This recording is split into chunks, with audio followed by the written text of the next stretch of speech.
आपण पाहतोय ही दृश्य पुण्यामधनं आहेत, जे धर्मादाय आयुक्तालयात शिवसैनिक उपस्थित होते, आंदोलन करत होते। याच गर्भवती महिलेच्या मृत्यू प्रकरणी हे आंदोलन छेडलं जात आहे आणि शिवसैनिक मोठ्या संख्येने एकत्र उपस्थित झाले।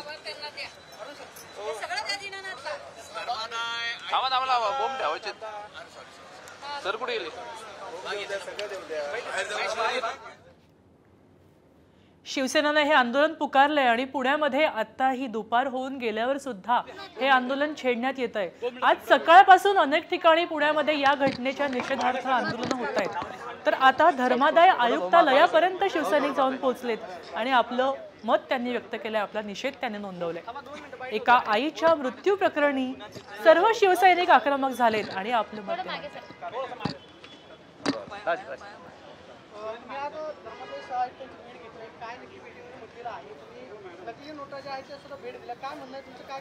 धर्मादाय आयुक्तांना या ठिकाणी आम्ही घेराव घालायला आलो होतो। जर दीनानाथ मंगेशकर हॉस्पिटलवर कारवाई झाली नाही तर पुढच्या काळामध्ये आम्ही इथं कोर्ट आहे का काय बघणार नाही। या ठिकाणी उग्र प्रकारचं आंदोलन या ठिकाणी होईल। आंदोलन करण्यामागचं कारण हे